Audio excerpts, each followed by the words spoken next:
So the next thing we're going to look at is the range of movement. Now that is testing how much movement Tamsin has in her joint, and particularly in this example we're going to look at the shoulder because that's what Tamsin's come in with. So as with everything, it's really important to explain to your client what you're doing and why. So for this one, I'll be saying to Tamsin something along the lines of, we're going to need to look at your movement, see if we can notice anything that's really clear, that stands out as why you might be getting pain in that shoulder. It doesn't need to be more complicated than that, but it is really important. What I'd like you to do as well, Tamsin, is to, while we're doing the movements, let me know of any pain you might be experiencing, any discomfort, any stiffness, anything that doesn't feel totally normal is really useful for me to know. Okay. So you're going to select a few movements that might be particular to the joint. Now I've chosen a few and I'll talk through sort of why I will have chosen them and the rationale. Now, when you're telling your client to move, saying shoulder abduction might not be particularly helpful. What I'll typically do is demonstrate the movement while I explain it. So the first movement I'd like you to do, Tamsin, is flex your shoulder. Now that's moving your arm forwards in line. I'm stood nicely back so I can see Tamsin move, which is also really important. And we're also always going to move the good side first. So Tamsin, if you could please move your left arm forwards up as high as you can comfortably go. And how does that feel? Fine. Perfect, and lower it down. And then same with the right one, please. And how does that feel? Okay, a bit tight at the top. Bit tight at the top, perfect, drop that down. And we'll do the same thing again, please. So the left arm. Again, still no pain, a little bit of creaking. And then drop it down, and then the same with the right, please. And still that same feeling of sort of just that bit of tightness up at the top. Yeah. Perfect, and relax it down.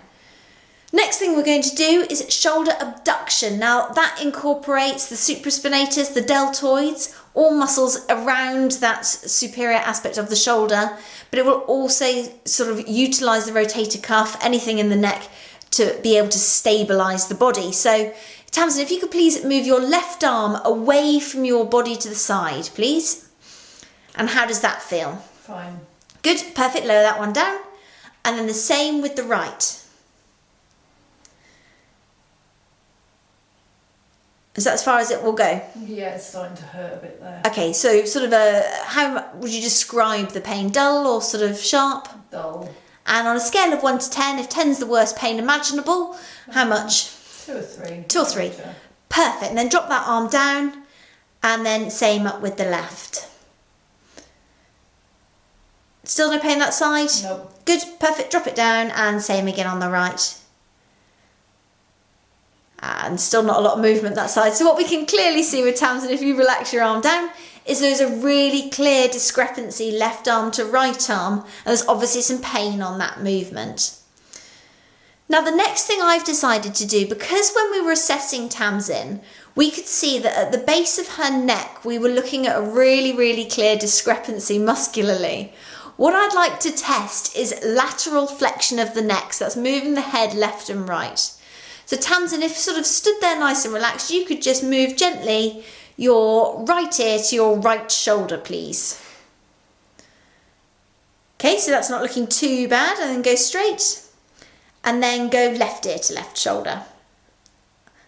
So we can see straight away there's not a lot of movement that side.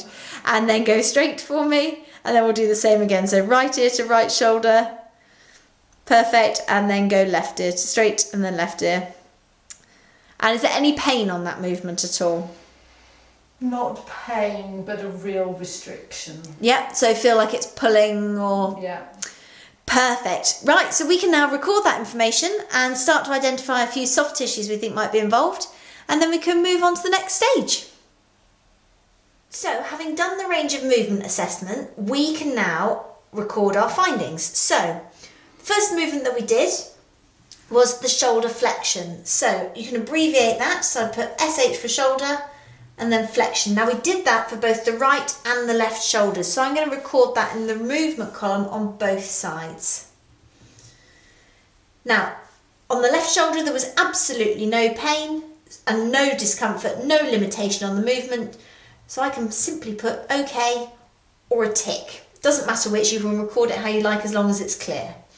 Again, on the right side it was exactly the same. So we can record it as absolutely fine.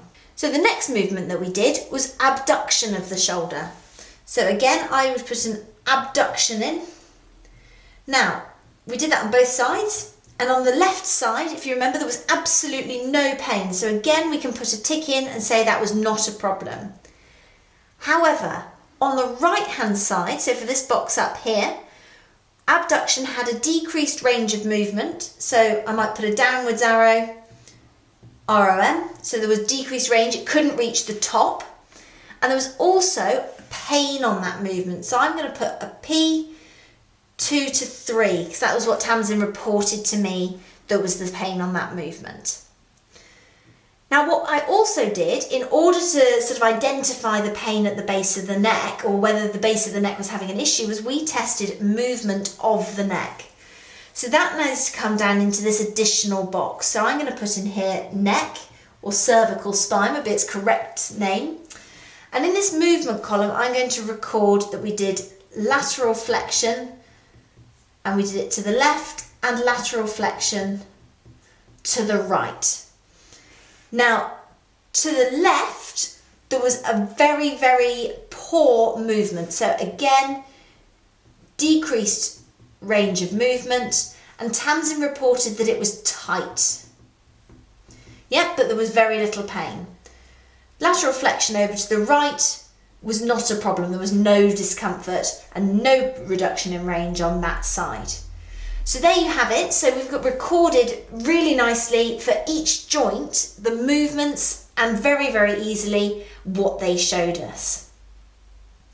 What we can do from that information is start to identify some soft tissues that we can then go and have a feel of. So as a result of all of this, so we'll start down at the neck. Now that movement of the neck, that really decreased movement, that's going to indicate to us that we're going to maybe perhaps be looking at muscles that are involved in lateral flexion. So we could be looking at the scalenes perhaps, but also the trapezius, particularly the upper fibers. Now into the shoulder then, so muscles that are involved in that abduction of the shoulder in particular. So maybe we're going to be looking at the supraspinatus and also the deltoids. Now by looking at the traps associated with the neck, we'll cover them off as a stabilising muscle. I mean, there's a whole host of things we can look at, but it's really important to just pick a few to go away and look at to start with. So we can look at the supraspinatus and the deltoids for both the left and right shoulders, because that will give us a really good comparison as well. So next thing we can do is go off and palpate them.